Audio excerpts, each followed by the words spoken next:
अब मैं बात कर रहा हूँ कि भारत राज्य के 29 राज्य हैं भारत में, केंद्र शासित प्रसाद भी ले लो, है ना। तो भारत में क्या है ना, हम एक ट्रेडिशनल चीज़ को फॉलो कर रहे हैं, ठीक है ना। कि हमारे पहले योजना आयोग होता था, आज वो नीति आयोग हो गया। पहले हम जब पढ़ाई करते थे उस टाइम प्लानिंग कमीशन होती थी, हमें वो 5 ईयर्स के प्लान बनाते थे, उसके अनुसार हम बजट करते थे, उसके अनुसार काम करते थे। मोदी जी के गवर्नमेंट में आए तो प्लानिंग कमीशन को अब नीति आयोग बना दिया गया है ना। उसके चीज़ को मॉनिटर करते थे कि ये वाला हम प्लान किए थे तो कैसे काम करता है, फिर है ना। उसमें डीपली मैं नहीं जानता था, पढ़ा था उस टाइम, मुझे याद था प्लानिंग कमीशन होती थी। और ठीक है, आप पार्लियामेंट स्ट्रीट पे रिजर्व बैंक के बगल में है, ठीक है ना। और वो सीधे वो पार्लियामेंट तक जाता है रास्ता, वहाँ पे है प्लानिंग कमीशन हुआ करता था, डाक भवन है उसके बगल में। अब वहाँ पे नीति आयोग की बिल्डिंग है। और तो मेरे सरकार से, ठीक है ना, अब मुझे लग रहा है और मुझे महसूस होता है कि जो तकनीक ने और कनेक्टिविटी ने, है ना, लोगों को इतना कनेक्ट किया है और सिस्टम को भी कनेक्ट किया है कि हम वो फ़िल्टर लगा सकते हैं डिस्ट्रिक्ट वाइज, गांव के अनुसार लगा सकते हैं, ब्लॉक वाइज भी लगा सकते हैं, ठीक है ना। विधानसभा के अकॉर्डिंग भी लगा सकते हैं और संसदीय क्षेत्र के अकॉर्डिंग भी लगा सकते हैं।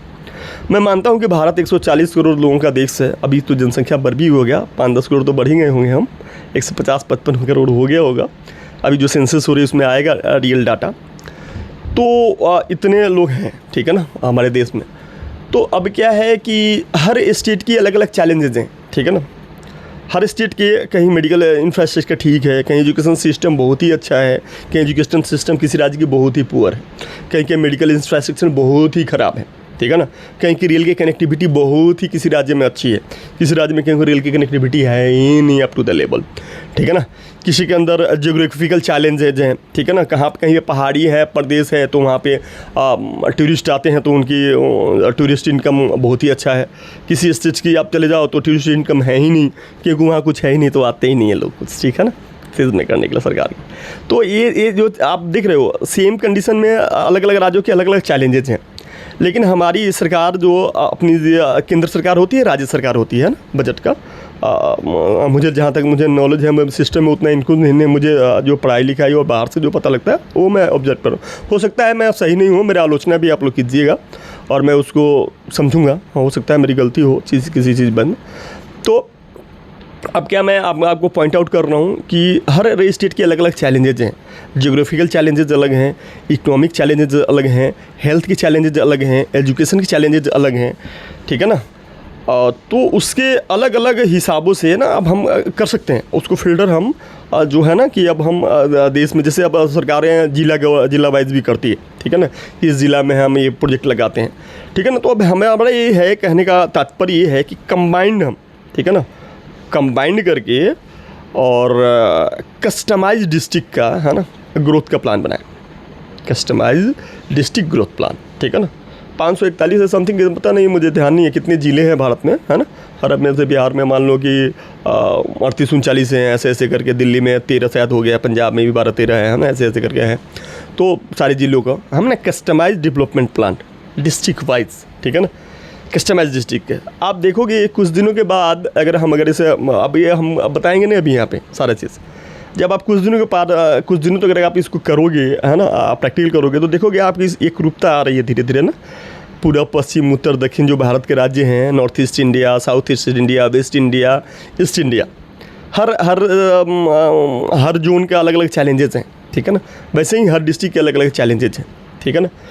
एजुकेशन से अलग है, मेडिकल इंफ्रास्ट्रक्चर अलग है, तो उसके अनुसार आप कस्टमाइज डेवलपमेंट, जहाँ मान लो एजुकेशन में परसेंटेज ही 90 के आसपास है, 91 के पास, मतलब ये हो गया कि इस लाइन में एजुकेशन के जो टूल्स चाहिए वो गवर्नमेंट ने उठाया है और वहाँ का level up to the level आ गया है, ठीक है ना। वहाँ की सोसाइटी पहचान ली है एजुकेशन का। अब जहाँ एजुकेशन का परसेंटेज 60 है, 61 के पास भी है, और सरकारें वहाँ पर टीचर्स को हायर कर रही है, ठीक है ना, पॉपुलेशन को हायर, फिर भी नहीं बढ़ रहा है।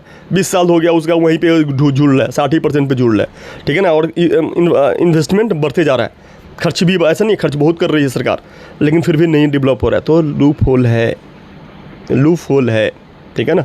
और ये आपका लूप होल कौन पहचानेगा? जो कॉपी पेस्ट वाले नहीं पहचान पाएंगे, ठीक है ना। जिनको मोरल बैलेंस से नेतागिरी सीखे हैं उनसे कभी होगा ही नहीं, जिन्होंने प्रैक्टिकल रूप में रास्ते पर रह करके काम ही नहीं किया है, लोगों के बीच में रहा ही नहीं है, ठीक है ना, दरी बिछाया है, झंडा उठाया है और मोरल बैलेंस, ठीक है ना, और ब्यूरोक्रेसी से हैंडल किया, उसे सीख ही नहीं कर ही नहीं सकता, ठीक है ना। वो सोने का चम्मच और चांदी का चम्मच लोगों से आज चाय वाले भारी इसलिए पड़ गया क्योंकि वो ज़मीन वाला लोग कम हो गए, ठीक है ना। 60-70% 80% लोग आ रहे हैं वही मोरल बैलेंस वाले पॉलिटिकल सिस्टम में, है ना, और वो आते हैं उनको उलझ के बस रह जाते हैं, शांत हो जाते हैं। आज के लिए घसीटा नेता के लिए और भारत के लिए यही इतना ही। धन्यवाद।